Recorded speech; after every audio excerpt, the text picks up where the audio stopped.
Assalamualaikum warahmatullahi wabarakatuh. Yang terhormat Bapak Dr. Wirmi Eka Putra, SEMSI, CIPNR, CSRS, selaku dosen pengampu mata kuliah akuntansi keberlakuan. Pada kesempatan kali ini saya akan mempresentasikan materi kelima dari mata kuliah akuntansi keberlakuan yang berjudul Metode Riset Akuntansi Keberlakuan. Sebelum saya mempresentasikan materi saya akan memperkenalkan diri terlebih dahulu. Perkenalkan, nama saya Leonita Dharma Putri dengan NIM C1C020033 dari kelas L009, Prodi Akuntansi, Universitas Jambi. Baiklah, saya akan mempresentasikan materi saya. Yang pertama, definisi riset. Pengamatan terhadap fakta, identifikasi atas masalah, dan usaha untuk menjawab masalah dengan menggunakan pengetahuan merupakan esensi dari kegiatan riset. Oleh karena itu, riset dapat disebut sebagai suatu usaha yang sistematis untuk mengatur dan menyelidiki masalah-masalah serta menjawab pertanyaan yang muncul dan terkait dengan fakta, fenomena, atau gejala dari masalah tersebut. Motivasi dan tujuan riset. Motivasi merupakan sesuatu yang timbul dari dalam diri seseorang untuk mencapai tujuan yang dia inginkan. Motivasi seseorang melakukan riset boleh jadi merupakan keinginan yang timbul dari dalam dirinya untuk memecahkan berbagai permasalahan maupun persoalan yang ada. Tujuan riset. Terdapat dua bentuk tujuan riset, yaitu tujuan umum dan tujuan khusus atau spesifik.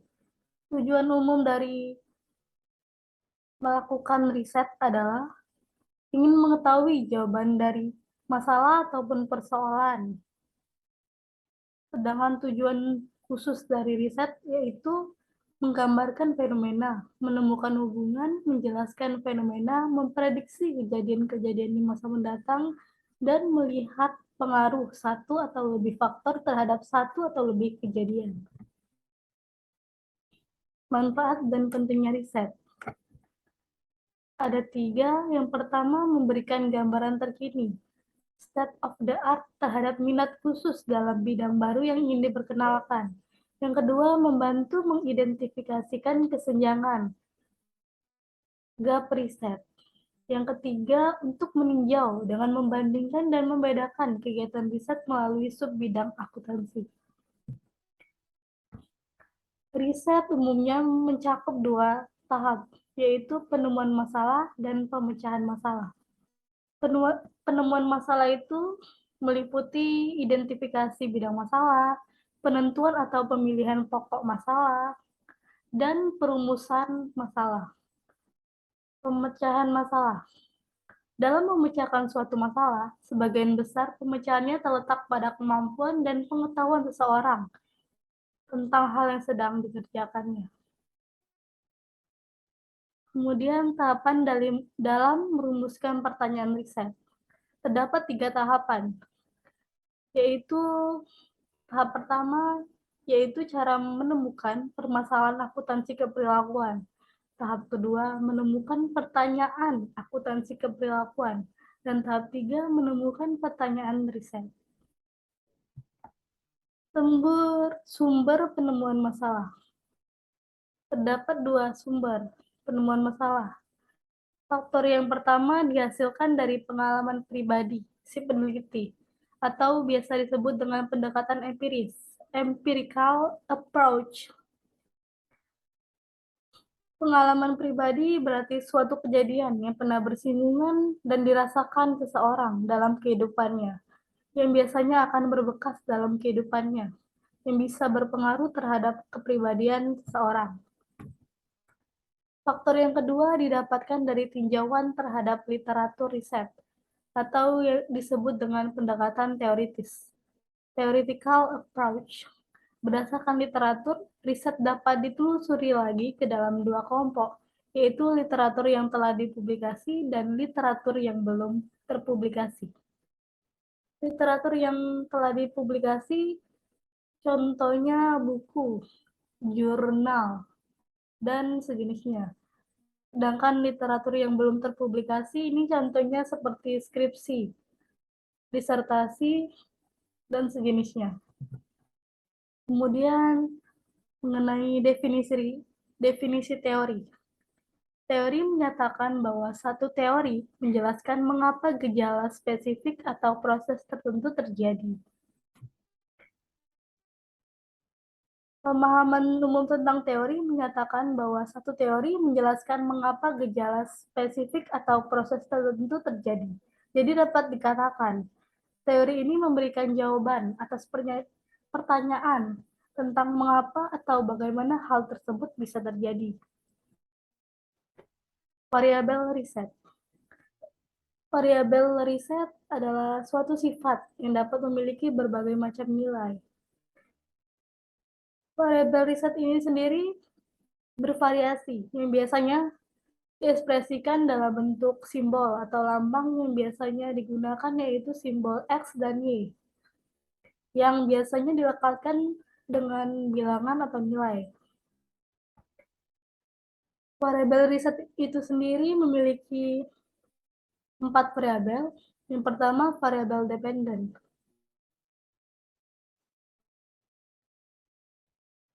Variabel dependen ini dipengaruhi oleh variabel independen. Variabel dependen ini adalah konsekuensi, dan variabel independen merupakan penyebab munculnya variabel dependen dan merupakan anteseden. Variabel modernasi yaitu berpengaruh terhadap hubungan variabel antara variabel dependen dan independen.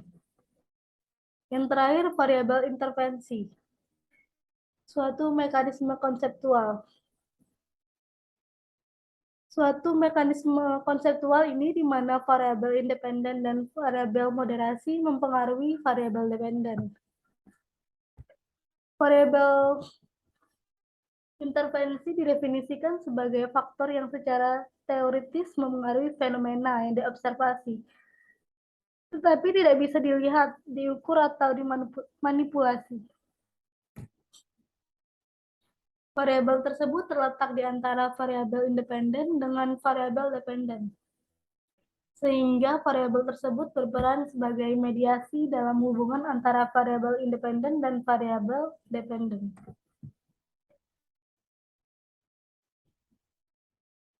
Hipotesis. Definisi dari hipotesis itu sendiri merupakan jawaban sementara terhadap permasalahan yang dipertanyakan. Hipotesis juga merupakan pernyataan dugaan tentang hubungan antara dua atau lebih variabel. Hipotesis selalu mengambil bentuk kalimat pernyataan deklaratif yang pada umumnya mampu menghubungkan variabel yang satu dengan variabel lainnya secara umum maupun khusus. Hipotesis yang dimaksud harus menjadi landasan logis dan pemberi arah pada proses pengumpulan data dan proses riset itu sendiri, dan juga harus mampu menjelaskan arah yang mau diuji dari suatu masalah secara terperinci. Dalam merumuskan hipotesis, terdapat 3 kriteria. Yang pertama, pernyataannya harus mengarah pada tujuan riset. Yang kedua, pernyataannya harus dirumuskan dengan maksud untuk dapat diuji secara empiris. Dan yang ketiga, pernyataannya harus dikembangkan berdasarkan teori-teori yang lebih kuat dibandingkan dengan hipotesis saingan. Jenis data. Jenis data dikelompokkan menjadi 3, yaitu data subjek, data fisik, dan data dokumenter. Data subjek adalah jenis data riset yang berupa opini, sikap, pengalaman, atau ciri khas dari seseorang atau sekelompok orang menjadi subjek riset. Dengan demikian, data subjek merupakan data riset yang dilaporkan sendiri oleh responden secara individual atau kelompok dari sumbernya. Data subjek dikelompokkan berdasarkan bentuk tanggapan atau respon yang diberikan, baik secara lisan atau verbal, tertulis, maupun ekspresi. Respon verbal diberikan sebagai tanggapan atas pertanyaan yang diajukan oleh peneliti dalam wawancara. Respon tertulis diberikan sebagai tanggapan atas pertanyaan tertulis atau kuesioner yang diajukan oleh peneliti. Dan respon ekspresi diperoleh dari proses observasi. Yang kedua, data fisik. Data fisik adalah jenis data riset yang berupa objek atau benda-benda fisik. Data fisik merupakan benda berwujud yang menjadi bukti suatu keberadaan atau kejadian pada masa lalu. Data fisik dalam riset keperilakuan dapat dikumpulkan melalui metode observasi. Yang ketiga, data dokumenter. Data dokumenter adalah jenis data riset berupa faktur, penjualan, surat-surat, notulen hasil rapat, memo, atau dalam bentuk laporan program. Data dokumenter ini memuat apa dan kapan suatu kejadian terjadi, serta siapa yang terlibat dalam kejadian tersebut. Sumber data. Terdapat dua sumber data, yaitu data primer dan data sekunder. Data primer itu sendiri merupakan sumber data yang diperoleh secara langsung dari sumber asli atau pihak pertama. Data sekunder merupakan sumber data riset yang diperoleh peneliti secara tidak langsung melalui media perantara. Validitas dan keandalan. Terdapat dua hal penting yang berhubungan dengan perencanaan riset perilaku. Hal pertama diukur berkaitan dengan hal-hal yang salah atau validitas. Dan hal kedua diukur berhubungan dengan hal-hal tidak representatif atau keandalan.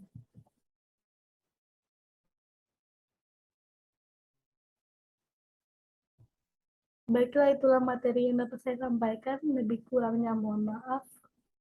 Wabillahi taufiq wal hidayah. Wassalamualaikum warahmatullahi wabarakatuh.